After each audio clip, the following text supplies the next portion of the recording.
90 రోజుల కోర్సు పూర్తి చేస్తే చాలు 100% ప్లేస్మెంట్ సపోర్ట్ తో సాఫ్ట్వేర్ జాబ్ మీ సొంతం. వెంటనే కోడ్ జ్ఞాన్ డెస్టినేషన్ ని సంప్రదించండి. హాయ్ హలో నమస్తే, this is Suvarna. Welcome to Suman TV. So ఇప్పుడు యూట్యూబ్ ఆన్ చేసిన, ఇన్స్టాగ్రామ్ రీల్ చూసిన, ఫేస్బుక్ చూసిన, ఎక్కడ చూసినా కూడా ఒకే ఒక్క పర్సన్ కనిపిస్తూ ఉన్నారు. ఓవర్ నైట్లో స్టార్డమ్ అంటే ఈయన గురించే మాట్లాడుకోవాలి. ఎక్కడ చూసినా కూడా గురవారప్ప గారి గురించే మాట్లాడుకుంటున్నారు. కోయ్ కోయ్ అనే సాంగ్ ఎంత ట్రెండింగ్లో ఉందో మనందరికీ తెలుసు. సో అలియాస్ క్రీస్తు దాసు. సో రైట్ నో మనం విజయవాడలో ఉన్నామండి. సో హైదరాబాద్ నుంచి విజయవాడ వచ్చాము. ఆ విధంగా ట్రెండింగ్లో ఉన్నారని చెప్పుకోవచ్చు. రైట్ నో నాతో పాటు కోయ్ కోయ్ సాంగ్ పాడి అందరితో వావ్ అనిపించుకుంటున్నటువంటి గురవప్ప గారు ఉన్నారు. మాట్లాడేద్దాం పదండి. నమస్కారం అండి. నమస్కారం అమ్మా. ఎలా ఉన్నారు? బాగున్నానమ్మా. సో మొత్తానికి మమ్మల్ని హైదరాబాద్ నుంచి విజయవాడ రప్పించారు. భగవంతుడి దయ అమ్మా. భగవంతుడి దయ. ఓకే. సో ఇంత బాగా ట్రెండింగ్ అవుతుంది కదా, ఎట్లా అనిపిస్తుంది? నాకు చాలా సంతోషంగా ఉంది. మీలాంటి పెద్దవారి ముందు, అందులో సుమన్ టీ అనేది చాలా పెద్ద వరకు నాకు తెలుసు. మీ ముందు మీ దృష్టిలో కూడా పడేలాగా భగవంతుడు చేసినందుకు నేను చాలా సంతోషపడుతున్నాను. ఓకే. కాదు, ప్రతి ఇంటర్వ్యూలో నేను కొన్ని మాటలు వింటున్నా మీ గురించి, కానీ మీరు చెప్తూ ఉన్నారు. బట్ వినే వాళ్ళకి ఇంకొంచెం ఎక్కువ తెలుసుకోవాలండి మీ గురించి. అసలు మీ జర్నీ ఎలా స్టార్ట్ అయింది? మీరు పుట్టింది పెరిగింది విజయవాడేనా? కాదమ్మా, ఎక్కడ? పుట్టిందంతా భద్రాచలం ఏరియా. భద్రాచలం ఆ ఏరియాలోనే కొంట అనే ప్రాంతంలో పుట్టాను. అయితే అక్కడ ఉన్న కొన్ని పరిస్థితులను బట్టి, నాకున్నటువంటి ఒక బలహీనతను బట్టి, అక్కడ మా అడవిలో ఉన్నటువంటి ఆడపిల్లల్ని అక్కడున్న కొంతమంది దుర్మార్గులు బాధ పెడుతున్నారని, ఆడవాళ్ళని కాపాడుకోవడానికి నా కన్న తండ్రి, మా కుల పెద్దలు నన్ను ఆడవాళ్ళని కాపాడుకోవడానికి, ఆడవాళ్ళని రక్షించడానికి, ఒక ఆడవాళ్ళకి కాపరగా, అడవికి కాపరగా నన్ను అంటే వాళ్ళకి రక్షకుడిగా చేయడానికి చిన్నతనం నుంచి సావకుండా ముందు కొన్ని అడుగు మందులు ఉన్నాయి, అవి త్రాగించి ఆ తర్వాత 5 రకాల పాముల విషయంతో నన్ను పెంచారు. ఒళ్ళంత విషమైపోయింది.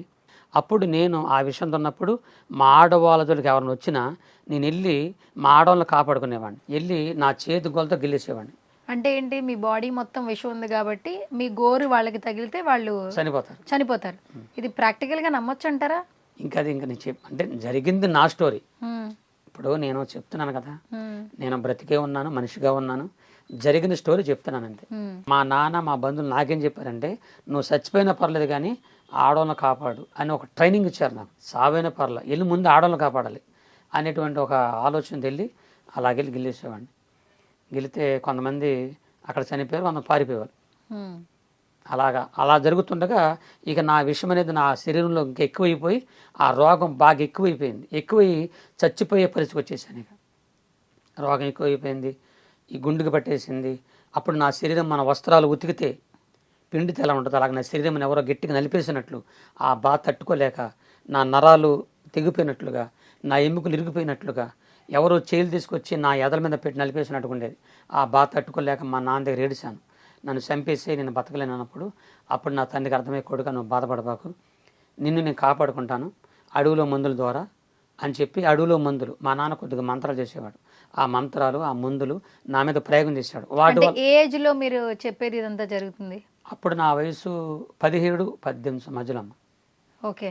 17 పుట్టిన కాడ నుంచి 17-18 సంవత్సరాల మధ్యలో జరుగుతున్న సంఘటనలు. అప్పుడు అలాగ జరుగుతున్నప్పుడు, అప్పుడు మా నాన్న అడవిలో మందులు, కొన్ని మంత్రాలు నా మీద ప్రయోగం చేశాడు. అయినా ఆ రోగాలు తగ్గలేదు. ఈ నాటు మందులకి ఐరన్ తగ్గలేదు. మా నాన్నకి తెలిసినటువంటి తెలంగాణలో ఒక మంచి రాజకీయ నాయకుడు ఉన్నాడు. అప్పుడు ఆయన ద్వారా మా నాన్నని తీసుకొని మరి హైదరాబాద్ ఉస్మానియా హాస్పిటల్కి అంటూ తీసుకెళ్ళి చూపిస్తే మా నాన్న నాకు చెప్పాడన్నమాట. వాళ్ళు ఏం చెప్పారంటే, నిలువెల్ల పామిస్ నిండిపోయాడు అబ్బాయి, బతకడు, చచ్చిపోతాడని చెప్పారు. అప్పుడు మా నాన్న నన్ను తీసుకొని మా ఇంటికి వచ్చి ఏడిచాడు, కొడుగా నిన్ను పామిషంలో పెంచడానికి కారణం మన అడవిలో ఉన్న ఆడవాళ్ళని కాపాడాలి. నిన్ను బట్టి ఆడవాళ్ళు బతికారు, కానీ నువ్వు చచ్చిపోతున్నావు. నాకు చాలా బాధగా ఉంది కొడుగా, కానీ నువ్వు ఎలాగో చనిపోతున్నావు కాబట్టి నీకు ఒక మాట చెప్పాలనుకుంటున్నాను. అదేంటంటే, నువ్వు పుట్టక ముందు మీ అమ్మ ఒక దేవుడు, మీ అమ్మ కడుపులో ఉన్నప్పుడు మీ అమ్మ ఒక దేవుడు నమ్మకం ఉంది. ఆయన ఎవరో మాకు తెలియదు. అయితే మన కులాచార ప్రకారంగా పరాయ దేవుడు నమ్మకున్నా, ఇంకోళ్ళు నమ్మకున్నా ఏదైనా చేస్తే చంపేస్తారు. అలాగే మీ అమ్మని నేనే స్వయంగా మీ అమ్మని బాగా కొట్టేసి, ఎందుకు నమ్ముకున్నాను కొట్టాను. ఆ కొట్టిన దెబ్బలకే మీ అమ్మ చనిపోయింది. మీ అమ్మ చచ్చిపోయే కొద్ది నిమిషాల ముందు నువ్వు పుట్టావు. అప్పుడు మీ అమ్మ నిండు గర్భిణి, మీ అమ్మ నువ్వు పుట్టావు. నిండు గర్భిణితో ఉన్న మీ మదర్ని మీ ఫాదర్ కొట్టారా? కొట్టేశాడు. ఎందుకు? అంటే అంటే ఆయన మానసిక స్థితి సరిగా ఉండదా? కాదు దేవుని నమ్ముకుందని, ఆ భగవంతుడు నమ్ముకుందని చెప్పి వాళ్ళలో కొన్ని ఆచారాలు ఉంటాయి అమ్మ. అయ్యే చాలా మనం చెప్పకూడదులే, కానీ ఆయన చాలా ఆచారాలు ఉంటాయి. ఆ ఆచారాలను బట్టి కొట్టేశారు. చనిపోయింది. మీ అమ్మ చనిపోయే ముందు కొద్ది నిమిషాల ముందు నువ్వు పుట్టావు. అప్పుడు నెత్తురుగుడ్డుకున్న నిన్ను మీ అమ్మ తను నమ్మే దేవుడిని నీ గురించి చెప్పింది. నీ గురించి తన దేవుడికి చెప్పడం ప్రారంభించింది. ఏం చెప్తుందంటే, అయ్యా దేవుడా, నా కొడుకు పుట్టాడు, ఈడు నీ బిడ్డగా మార్చుకో, బతికించు, నేను ఎలాగో చనిపోతున్నా, నా కొడుకుని కాపాడు, నా కొడుకుని నీ బిడ్డగా మార్చుకోమని చెప్పి ఆ మాటలు చెప్పి మీ అమ్మ చచ్చిపోయింది. మీ అమ్మ చనిపోయింది కానీ నేను నమ్మేది ఏంటంటే, మీ అమ్మ నమ్ముకున్న ఆ దేవుడు, మీ అమ్మ ఆరాధించి పూజించిన ఆ దేవుడే నిన్ను ఖచ్చితంగా కాపాడుతాడు, నా నమ్మకం కొడుక. అంటే ఈ మందుల వల్ల నీ రోగం తగ్గట్లేదు కాబట్టి ఖచ్చితంగా నీ తల్లి దేవుడే నిన్ను కాపాడుతాడు అని చెప్పి నాకు చెప్పాడు. అప్పుడు నాకు కొద్దిగా ఆలోచన వచ్చింది, ఒక దేవుడి గురించి మా అమ్మ చచ్చిపోయిందా అంటే ఆ దేవుడు అంత గొప్ప దేవుడు అంటే ఆ దేవుడే జీససా? నాకు చెప్తాను, ఆ దేవుడు అంత గొప్ప దేవుడు. అప్పుడు నాకు తెలియదు ఆ దేవుడు అంత గొప్ప దేవుడు.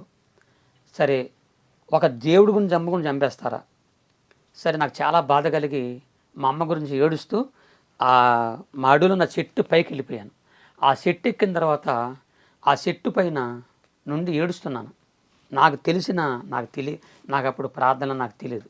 తల్లి, నన్ను కన్న తల్లి, ఆరాధించి పూజించిన దేవుడా, నన్ను కాపాడు, చచ్చిపోతున్నాను, నా రోగమైన చంపేస్తుంది, నన్ను బతికించు అని ఏడుస్తుంటే అలాగ నేను చెట్టు మీద ఉన్నాను, అలా చూస్తుంటే ఆకాశంలో నుండి ఒక తెల్లని మనిషి, మీలాగ ఒక మనిషి తెల్లని వస్త్రాలు ధరించుకొని, నేను ఎక్కడైతే ఏ చెట్టు మీద ఉన్నానో నా చెట్టుకి 10 అడుగుల దూరంలో గాల్లో నిలబడ్డాడు. ఆ మనిషి గాల్లో నిలబడితే అదే ఫస్ట్ నేను చూడడం, ఇందుకు గాలి చూస్తూ ఉన్నా. అప్పుడు ఆ మనిషి నాకు అర్థమయ్యే భాషలో మాట్లాడుతున్నాడు. చిక్కమెంగడ మేసరవరప్ప వాతం జలందం జలపైన కాసుకొని దిలవని దేహం, ఏసునుడి దేహమే జీనుడి దేహం, ప్రపంచంలో నీ రోగాన్ని బాగు చేసి నువ్వు చచ్చిపోతున్నావు కదా, నిన్ను బతికించే ఒక ఆయన ఉన్నాడు, ఆయన ఎవరో కాదు, నీ కన్న తల్లి ఆరాధించి పూజించిన ఆ దేవుని పేరే యేసుక్రీస్తు ప్రభు, నిన్ను బాగు చేస్తాడు, నిన్ను స్వస్థపరుస్తాడు అని నాకు అర్థమయ్యే అబ్బాలు చెప్తున్నాడు. అప్పుడు నాకు అర్థమైంది దేవదూత అని. నా కిందకి దిగి 15 రాత్రులు 15 పగలమ్మ నాతోనే అడవిలో ఒక మనిషిలాగే తిరుగుతున్నాడు అన్నమాట. అయితే నేనే నా కాళ్ళేమో కింద అంతా ఉన్నాయి. ఆ అడవిలో నేను నడుస్తున్నాను. దేవదూత నాతో మాట్లాడిన మనిషి కాళ్ళు కనిపించట్లేదు, గాల్లో తేలిపోతున్నారన్నమాట. అప్పుడు నాకు అర్థమైంది, ఇది మనిషి కాదు, ఎవరో నేను అడిగాను కదా, అందుకే నా తల్లి ఆరాధించింది కదా, ఆ దేవుడు వచ్చాడేమో అని ఏడుస్తూ ఉన్నా. అప్పుడు ఆయన కొన్ని విషయాలు చెప్తున్నాడు దేవుడి గురించి.